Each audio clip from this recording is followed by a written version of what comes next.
That's a funny accent you got there, my friend. I was thinking same about you. Your Belgian accent sounds like it's wearing a silk shirt and a full bottle of cologne. Your accent sounds like Siri working overtime. Your accent sounds like it drove here in a white BMW and parked in the handicap spot. Your accents smell like... Your accent sounds like it spends more time in the gym flexing than actually working out. Your accent sound like falafel, sweat, and goat. Okay. Yeah, we're going to have to cut that off because there's just so many beeps that you're allowed in one day. That is Neema Naz, a little bit from his one of his videos. His My A Stupid Life comedy tour is at Olympia tomorrow, June 21st. Naz is a wildly popular Iranian-Canadian comedian. He's known for his hilarious impressions, his viral sketches, lovable also immigrant mom. And when I say wildly popular, Naz has over 1.1 million followers across TikTok and Instagram. And he's had shout outs from stars like Gordon Ramsay, Kevin Hart, and now he even has Drake giving him money, $100,000, and promising to appear in one of his sketches. But guess what? I've got Neema Naz right here with me in studio. Oh, yeah. Hello. Hello, bonjour. Bonjour. Welcome. Thanks for having me. So how would you describe your comedy? We got a little taste of it there. Yeah. It's a heavily culturally influenced.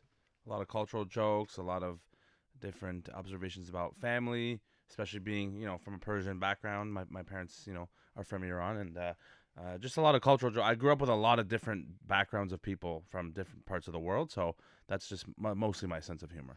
Yeah, so I don't know how to even phrase this without getting in trouble, but when I was watching your Instagram feed, I was thinking, how does he get away with that? Like, in this day and age when everyone is so politically correct, you are pretty much the reverse of politically correct. I mean, you do every accent pretty much of every, and I like the way you call it cultural, but I'm going to say like ethnic community, right? Yeah. Although you do like the white bros too. Oh, yeah. I do everyone, You got to equally balance all of them. And I feel like because I grew up with, like I mentioned, I grew up with different types of people.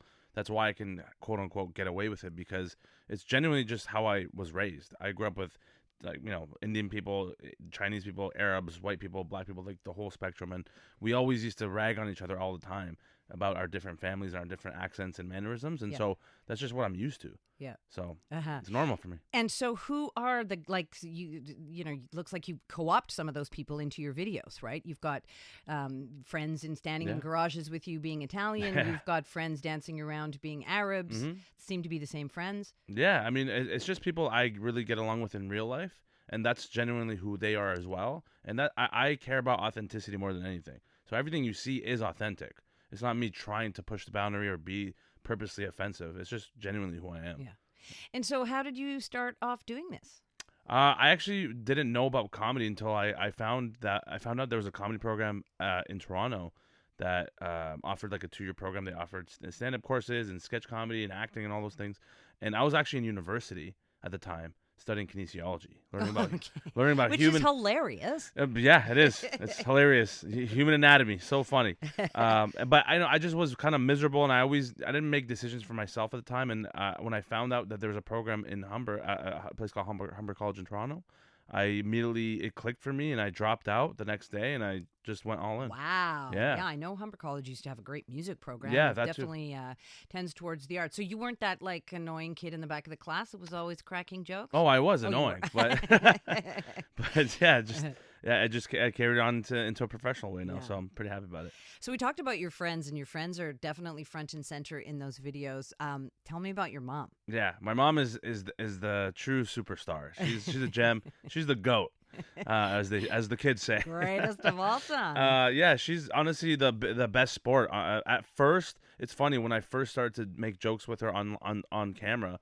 She was super shy, didn't like it at all. She was always like, Neema, don't put me on a stupid camera. Don't put this on my camera, please.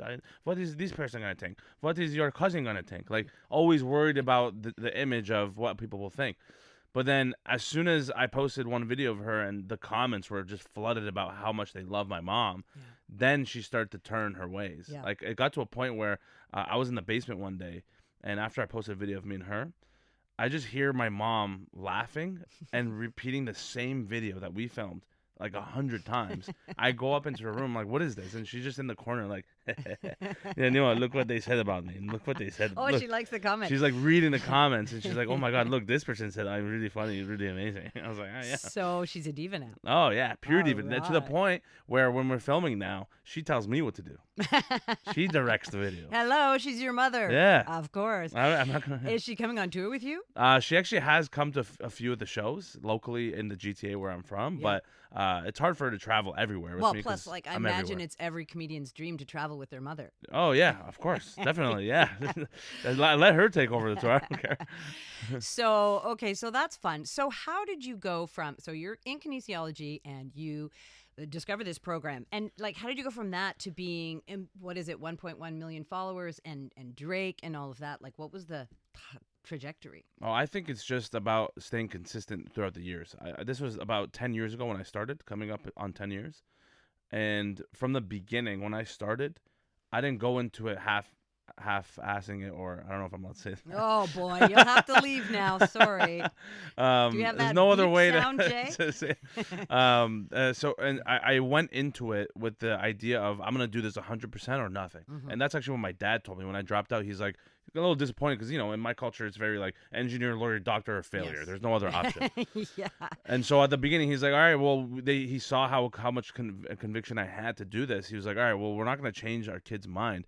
But he told me, he's like, if you're going to do this, do it 100% and don't look back. Yeah. And every time I feel like I'm struggling in my career to this day, or if I feel like I'm failing or I'm doing something wrong and I want to give up and I get discouraged, I think about what my dad said, and it keeps me going. Oh, So that's I great. just don't stop. I just keep going. And how do you get away with some of the more outrageous things? I'm thinking of a couple of videos that I saw which involve the N-word, which, I mean, even saying the N-word is controversial, and yet Yeah. you go fully there. Do you get pushback? Do you get people calling you names? Oh yeah, all the time. Yeah. Well, the thing with the N-word video, to be clear, I didn't say it on camera. No, you did not. No, you did My not. black friend, Yes. who is from the States, and I was with him. He was the one who said Yes, it. yes. But I'm not uncomfortable touching on those topics in a creative ways, because I feel like it's everyone knows it, and everyone they want to laugh about it, but it's like, you just have to be creative and do it in a funny way that is true to you, and that's true to me. But yeah, so it's just something that I'm used to doing, and I'm not afraid to do it because it's genuinely authentic to me. And we're talking about your sort of love of your culture, and it started there with your Persian culture. And I was watching I looked at your story, I guess, today on Instagram, and you've posted what I guess is a friend of yours, because things are political right now with Iranian-Canadians. Well, first of all, how do you feel about that? But also, how do you balance it with being the funny guy? Because what you posted today was serious. Yeah, I mean, I feel like it's with a platform I do have and the people who follow me, I think it's my duty to speak up at least, and to at least try to raise awareness for what is happening, and to at least show my sympathy for what is happening over there for my own people. But I'm not a very political person. What I do know how to do really well is comedy, and that's why I like to post about it. But then I'm like, all right, well, this person knows a lot about what's going on. I don't, but this person does, and that's my way of helping out. In the past, I have held charity events to help raise money to send money to schools in Iran to help the kids there. But what I do know how to do most is teach people through comedy. So it's just whatever I can do, and I do it. Yeah. You make people laugh. Tell me about Drake. What's going on there? Oh man, that was the most surreal moment of my career thus far. It was absolutely insane, and he obviously followed through with what he said and what he wanted to do. So, Which is what? What did he say? He gave away 100K USD to you. Yep. And what's he going to do? You're going to be in Yeah, a video we're together? gonna film a few skits together. Oh wow. Yeah. Like how do you feel about that? What does that mean to you? It means the world, because I'm getting a. Oh, sorry, my voice is. Have a sip Jesus. of that water. There you go. It means the world, because he's someone who's put on for the city so much in Toronto. Yeah. And that's where I'm from. I was born and raised. That it almost, it's like a passing the torch of like, all right, well, I'm putting on and I'm doing this for someone like you Yeah. who's also trying to put on for the city, and it gives me a little bit of responsibility to do the same when I get to that point. Represent. Yeah, because I love it. I want to represent for my people Nice. wherever I am. And what can people expect who go to your show tomorrow night at the Olympia? Oh man, like you said at the beginning, lots of impressions, lots of accents, lots of jokes about my mom and my dad and my family and relationships, and a lot of good crowd work as well. Is your mom going to be there? Everyone I don't wants know. to know. Maybe not. Oh, what a tease. All right, well, break a leg. Thank you. Boca de Lupa. I appreciate that. My guest in studio is Neema Naz. He is performing tomorrow night at the Olympia. He is an Iranian-Canadian comedian. And you can catch him on Instagram, TikTok, and of course you can go to that show tomorrow night.